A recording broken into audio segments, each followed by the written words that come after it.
Japan by River Cruise is made possible thanks to your donations at japanbyrivercruise.com and the generosity of our corporate sponsors. Here is a message from Masterclass. For just $180 a year, you can have access to world-class courses taught by the world's leading experts in their respective fields. But what if you're a little more realistic about your odds of mastering French cuisine, selling a screenplay, or going to space? Introducing Amateur Class, courses with more attainable goals taught by less intimidatingly successful instructors. With courses like Logan Paul teaches ethics, a McDonald's employee teaches coffee brewing, and Bobby Judo teaches stand-up comedy. You'll learn the bare minimum, and it'll probably still be more than you need. Enter promo code RiverCruise in the registration box at amateurclass.com and experience a free trial of the lesson that inspired the entire Amateur Class program. 22-year-old liberal arts graduate teaches English as a second language.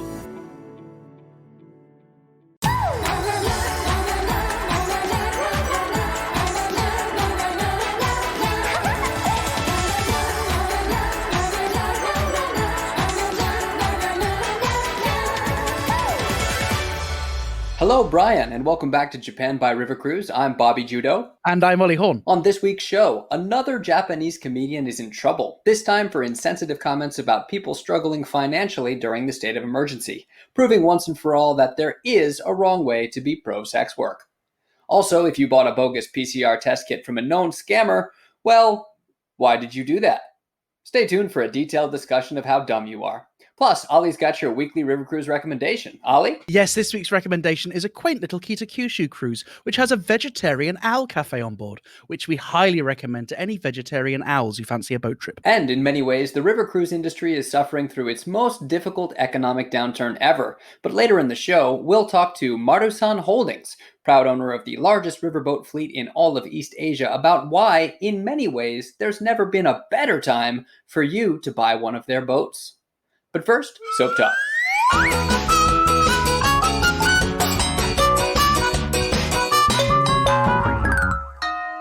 Bobby Judah, how's your week been? I have been struggling this week, Ollie. The transition to online work is difficult. Yeah, who would have thought that the novelty wears off? Yeah.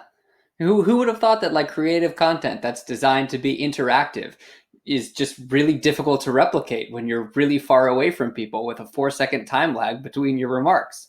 It could be that we are men with hammers in search of nails, which no longer exist. I actually heard from a friend. In fact, he's a Japanese comedian friend, Saku Yanagawa. And he was talking about how he's based in Chicago now, doing stand-up. And now, obviously, all the stand-up's gone. So he's looking to kind of retool. And he said that the birth of stand-up comedy was because of the Great Depression in the 1930s. That all of a sudden, theatres and music halls were defunct, and so all these vaudeville acts who were doing their kind of jokes and skits in between the dancers and whatever then moved to new media like radio and movies, right? And so their kind of skill as a stand-up was no longer useful because the theaters no longer existed, but their skill of just being able to talk guff was useful for this new medium of radio. I do think that's really interesting though, because I've been watching a lot of people, including you, doing their stand-up gigs online, and some of them go better than others, but I do get the sense that it's not the same as performing to a room and that the comic is not getting as much out of it as well. So it's on both sides, kind of the audience who's watching it is not getting the stand-up experience. The stand-up comedian performing it is not getting the stand-up experience. And I think a lot of people are slowly starting to realize that this is not a viable venue for that skill set. Yeah, well, I think I mentioned this last week, right? That we need to, first of all, stop seeing this through the lens of, but what about my experience as a comic? Why can't I get my creative fulfillment anymore? I must have told you about the gig which I did, where the organizer of the gig came on at the show at the end to do 10 minutes of jokes. You absolutely told me about it, but maybe the audience hasn't heard it. Why not just tell the story? I should tell Brian. So it was actually the same gig where we had the problems where there was some bug with the system that anyone that turned up late to the gig was thrown on stage, right? So the gig actually went very well after we resolved those problems. And then at the end, the organizer, who isn't much of a comic himself, he's mainly a promoter, but he likes telling gags, Uh, he didn't tell his wife that he was doing this, or at least he told her, but she's not very supportive. And so what you see is about 3 minutes into his set, just absolute screaming off camera of what the F do you think you're doing? And you just see like him like a rabbit in the headlights, just kind of turning, going, oh shit. And of course, there's like 60 people watching who are now creasing. The comments are just blowing up, going, this is great. And then, you know, like in Tom and Jerry, the owner was always really scary because you never saw her full body. You only ever saw just her feet and her ankles. And so like she was just like this mysterious figure of authority. Well, that was how his wife played it because she never came on the camera. We just heard, you said dinner would be ready an hour ago. I've been waiting for this for an hour. And so then while he's still trying to maintain his comic persona, you know, the little bit of authority that you still have on an online gig, he goes, no, dinner will be ready. I told you. You said we'd be done by 10:30. I know, but we've overran. Can I? And then honestly, one of the saddest, sweetest lines I've ever heard. It's a perfect crossover of absolutely mortifyingly pathetic, but also cute and hopeful. He goes, can I just finish telling my jokes? Kind of vaguely gesturing towards the webcam. And of course, then he moves to a different room and tries to finish his set, but obviously just so embarrassing. So yeah, there are obviously pitfalls in working from home too. Well, yeah, the problem with the medium is not just in terms of like people not being able to run it technically. I think it's also in terms of the distance that the medium creates between the audience and the performer. And I know we're joking about, you know, stop looking for validation as a performer, but getting that validation as a performer increases the quality of the performance, and it's your motivation to keep doing it. So with the distance, that kind of removes that ability to have any interactive back and forth with the audience. I think both sides are going to be getting less out of it. And the people that I've seen that are comedians who are the most successful in their transition to this online work are not people who are doing direct stand-up. They're doing something else using comedy. And the vaudeville depression move to a new medium reference is interesting to me because I do see people moving out of their boxes into new boxes, but they're not creating anything new. Like they're moving from stand-up comedy into sketch writing. Sketch writing and like little YouTube clips that are funny were already there. So do you see anything brand new coming out of this? Yeah, well, I think a really good example is Stu Goldsmith's Infinite Sofa. So Stu Goldsmith is a comedian and podcaster in the UK, and he is really, really well connected in the worlds of comedy and also street entertainment because he used to be a street performer. So he has this incredible variety show where he brings in not only stand-ups to do interviews, but also kind of like wacky performance artists, right? You know, people, I don't know, juggling bowling balls or whatever in their house.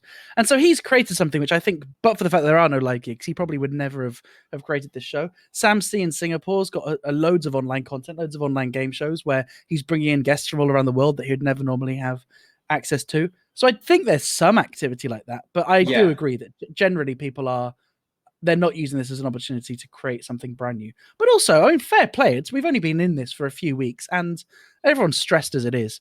You know, I want a brand new comedic medium now, Ollie. Now. Well, I'm kind of glad, though, that we started this podcast well before the pandemic. I think we called it very well. Good on us for predicting that. We're not jumping on the bandwagon. We're okay. So we don't have a guest this week, but we do have a guest booked in for next week. Any news on the elusive guest, which has been avoiding us, rudely, arrogantly avoiding us, Bobby? Yes, noted water hater, Jake Adelstein. We do have an update on our beef with him. He had a brief social media absence last week, which we may or may not have caused. We didn't. But also, apparently, when he came back online, he had been inundated with so many inquiries about his guest spots on this podcast that I can now proudly announce that we might be able to settle our differences when he maybe comes on the show. Okay. And has he given us a concrete commitment on when he's actually going to guest on the podcast? Yes, a very firm concrete quote, maybe sometime after the 10th, end quote. Okay, of which month? This month? He was not specific about that. Right, okay. Did he say anything else? He did. He said, and this is another direct quote, quote, "You guys are terrible," end quote. Thank you. So just to recap, we have him firmly kind of committed as a guest. So Brian, please send him a tweet telling him that you're looking forward to seeing what he has to say for himself if and when he comes on. I will be following up on this just like I did last time. So sometime in the next year or two. Very good. Do we have any mail this week, Bobby? Nope. But we do have some coffees. We did. We got coffees. Thank you very much. Brian from Fukuoka, the original Brian from Fukuoka, bought us 5 additional coffees, topping his 3 last time. Yes, Brian says that he donated 5 coffees because he saw that someone else had donated 5 coffees, and that now takes him up to a total of 8 coffees. So now he's at number 1, as if there was a ranking in the first place. It does kind of seem to me that he's trying to buy our affection, though. Well, he totally can. Yeah, no, we like you a little bit more every time you do this. And I think there's really 2 ways to look at this. One is that, if you have listened to every single one of our episodes, which this Brian has, then we really do appreciate you contributing something, as a token of appreciation for the time that we've put into this. The other way to look at this is if you have listened to every single episode so far, then maybe we should give you some money. We also got a 1 coffee from John Bear, Super John Bear. Thank you very much, John. Corona left me out of a job. Presume he's talking about the virus, not the beer. And he says he can only budget for 1 coffee, and he'll let us 2 decide in a civil manner who gets it. Thanks for keeping me company while I hopelessly study kanji. Well, if you are listening to the podcast while studying kanji, I can assure you that is hopeless. There's absolutely no way this is going to improve your kanji learning. But thanks very much for that 1 coffee. Yeah, thank you very much, John. Who gets it, Bobby? Junken. Okay. Junken Choki. I just gave you the middle finger, which it counts as scissors, and you were paper, so it looks like I get a coffee. Well, I said Choki while throwing paper. This is just... I don't speak Japanese. Let's take a look at the news.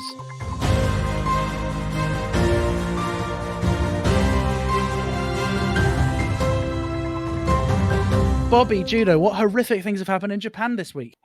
Another Japanese comedian in trouble for some comments that some people consider these comments politically incorrect, and some are describing them as forcing women into sex work. It does seem that a lot of our stories do follow this pattern of something absolutely outrageous has been said, and there are some people which are mildly angry about it, and some people which are very angry about it.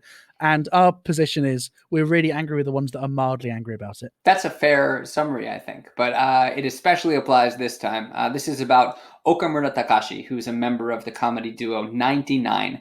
And he's got a late night radio show. And he got an inquiry to his radio show. He got somebody wrote him a message. What, was it someone asking for a flake? Don't know what that means. 99. That's number Wang. That's as British as I get over here. I know number Wang and I know nothing else. What's the flake? Well, that's good that you've just fought a British reference with another British reference. So someone wrote into his show saying, will there ever be a time when we get to go back to fuzoku, which is sex services, sex workers? Firstly, who's writing in who's messaging a radio station with this specific question? Surely this is the kind of question which you'd maybe ask discreetly to someone who might have known. Well, here's problem number 1. It's so culturally acceptable to talk about these things openly. And, there's no problem with being a sex worker. There's no problem with patronizing a sex worker. But one of the issues I'm so glad you finally said that, Bobby. We were waiting for a straight white man to say this. And thank God, finally you've taken the helm. Well, one of the problems that this is highlighted is that people who do frequently use the services of sex workers tend to be the people who are the harshest in their treatment and opinions about sex work. Well, in Japanese culture in general, and especially on late night entertainment, late night entertainment, radio and TV is known to be more liberal in what you're allowed to say, but also it's culturally acceptable for men to patronize the services of sex workers and to talk about it openly, to talk about things like cheating or getting hand jobs, or these things are more openly discussed in public forums. So what did Takashi say? So there's a lot to unpack here, but what he said to this guy who was saying, I can't believe that I don't have the opportunity to patronize sex workers right now. He said, we're in a difficult spot, but God never gives humans more than they're prepared to handle. He said, once this is all over, I guarantee that there will be something fun waiting for us, because even if it's just for a little while, beautiful women will take up sex work. Why? Because they'll be hurting for money so badly that they'll need to earn a lot of it in a short amount of time. So the idea here is that people who are out of work because of the pandemic who will be so financially destitute that they'll have no choice but to turn to sex work to make a lot of money in a short amount of time to make up for their financial losses. Well, I think I got the idea. Like, well, I don't think what he said was that nuanced, was it? I don't think it needs that much unpacking. No, pretty straightforward. Goodness me. I mean, the thing that's kind of sad to me is this does probably highlight a truth that there are going to be people that, because they're in financial destitution, are doing jobs they don't want to have to do. And there is a certain category of person, and that person is typically a privileged man, who thinks that this pandemic can only provide positives for them. The world was already working for them in a way that suited them. And all the pandemic has done is turned any previous inequalities or injustices up to 10. Yeah. And so for them, they know things are going to be fine for them, and they're immune to whatever the virus has to bring, and they can only see the positives. It's very much a rich get richer, poor get poorer kind of situation. I very much feel what you said about people in financial difficulty considering doing jobs that they are opposed to doing, because I've been looking into teaching English online, but I'm not there yet. But I've got a list. But by the way, I really respect your right to choose. I would never do so myself, and I wouldn't want my son or daughter to do it, but I respect the fact that you will be an English teacher online. Thank you. And this is a big difference here, right? Because there's a difference between somebody who doesn't want to teach English online, but has to do it to earn a living, and somebody who doesn't want to do sex work and has to do it to earn a living. So Ollie and I think, are both comfortable saying that we are pro sex work. If you want to be a sex worker, that's fine. If you want to patronize sex workers, that's fine. But one thing that this issue has highlighted is kind of reflected in what you said as well. The people who patronize sex workers are these privileged individuals who don't have respect for the people who are doing them. It's not about, receiving a service. It's about taking advantage of someone.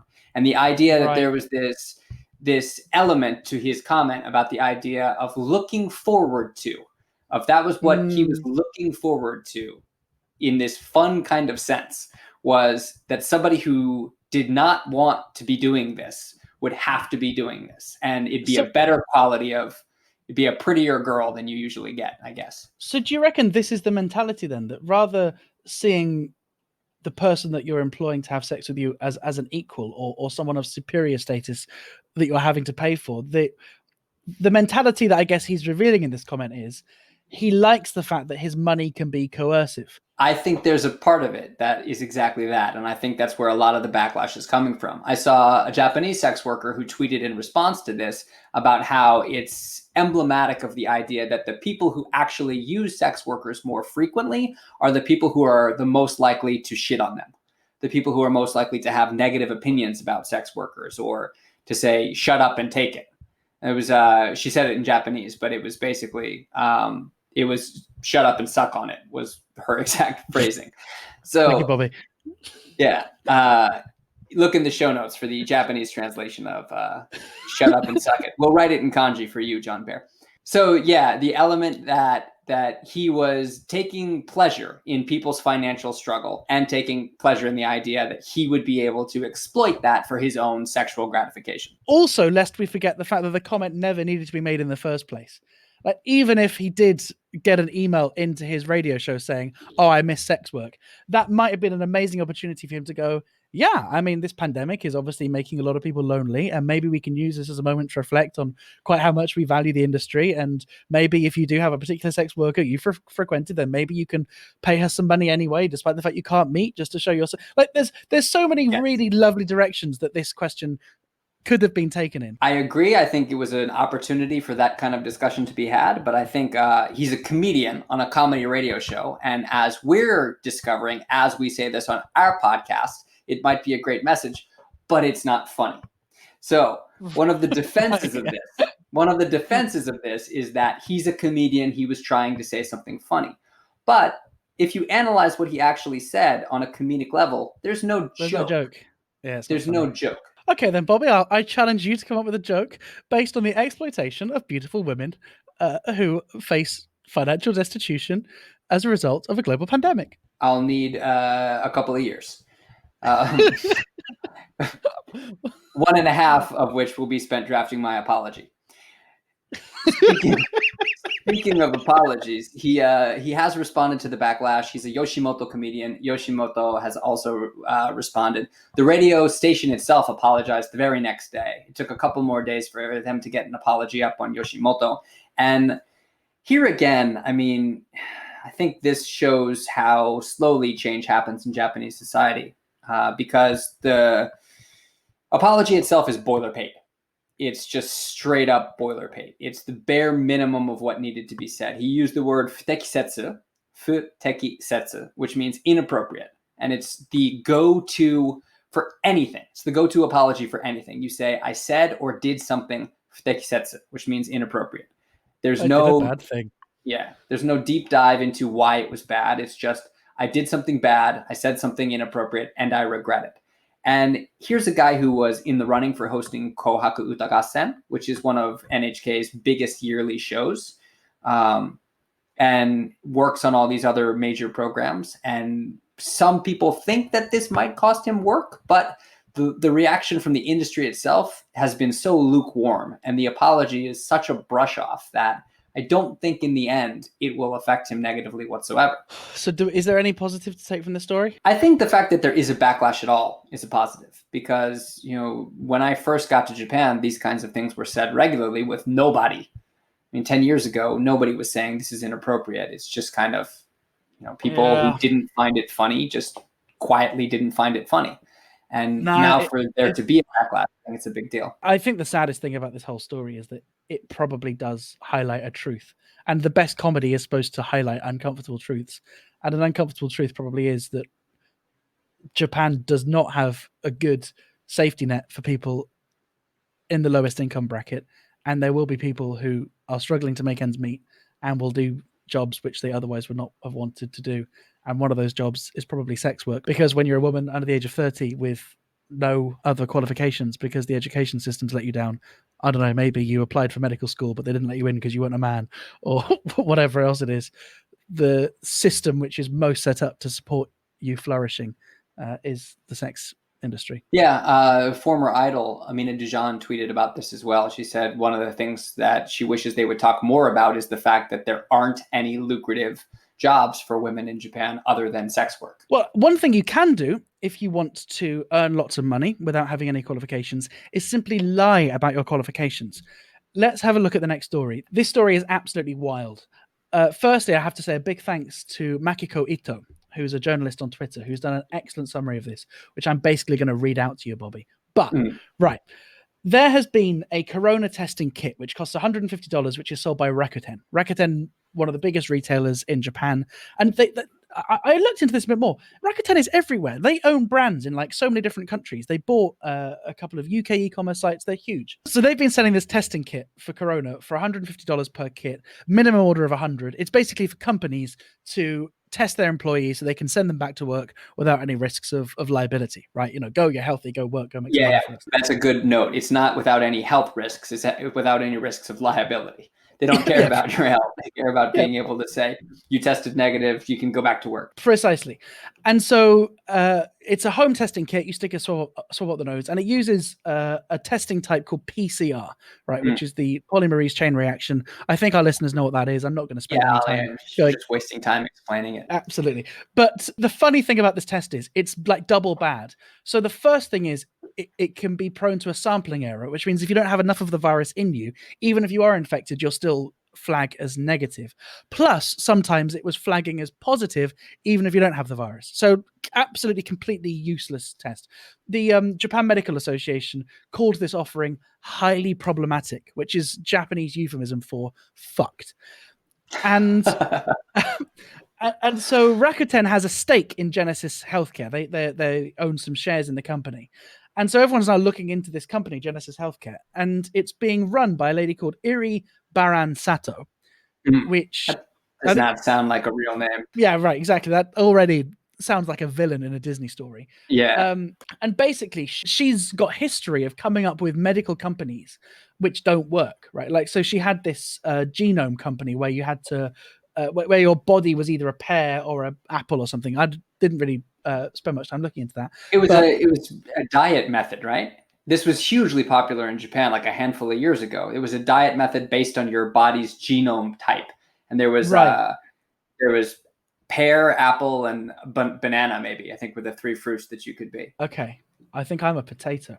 Agreed. And so this like company kind of fell by the wayside, and mainly because the Weekly Bushin magazine looked into her background, right? Looked into whether she Yeah. actually knew anything about genetics or obesity What is or her whatever. medical expertise? Right. And basically she has like none. Like she has absolutely no medical credibility whatsoever.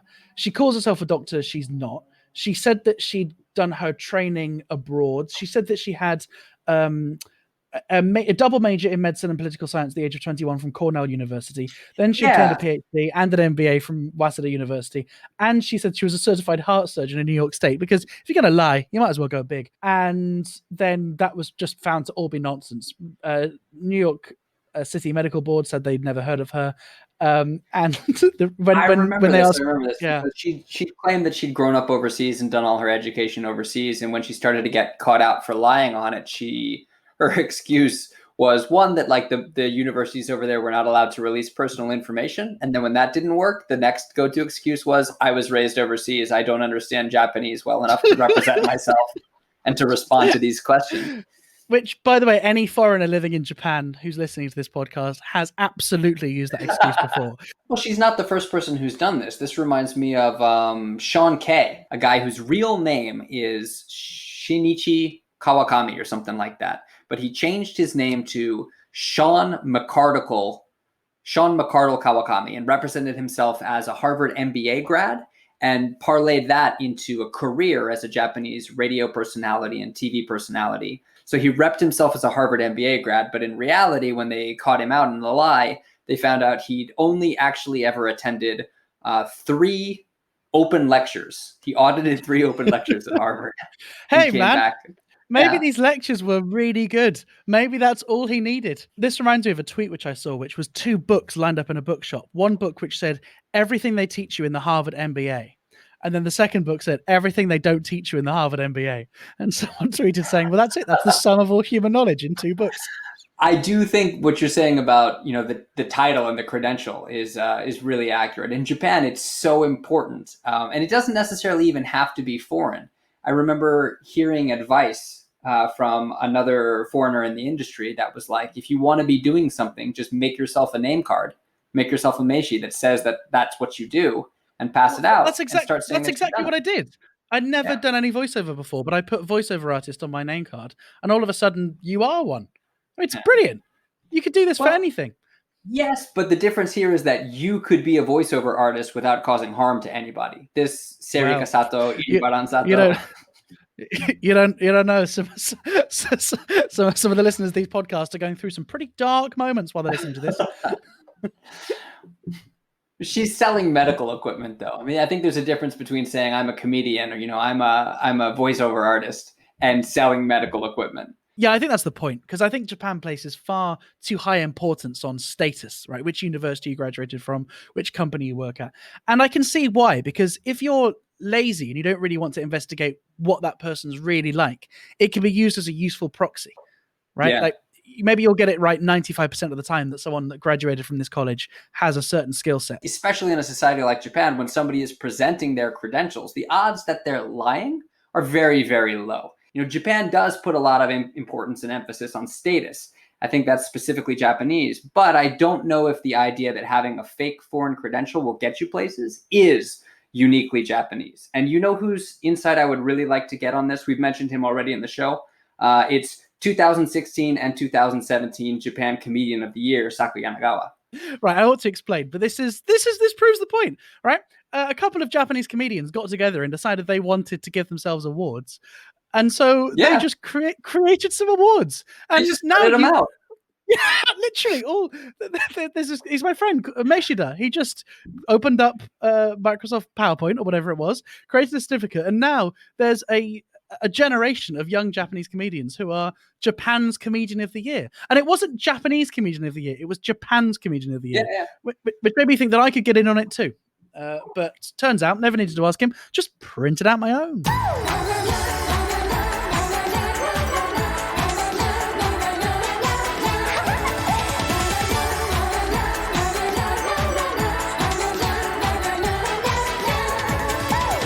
Hey, thanks so much for listening all the way to the end of this Japan by River Cruise, episode 33. I've recently got access to Apple statistics. Now our podcast has enough listens. And it's literally about this moment that most of you switch off. So if you are still listening to this podcast, shame on you, but thank you very much. We have one small request, which is if you haven't reviewed the podcast on whatever podcasting platform you listen to this on, then please do rate us 5 stars. And remember to address us using our proper credentials, Dr. Ollie Horn and Dr. Bobby Judo. What? Sorry, I'd stopped listening.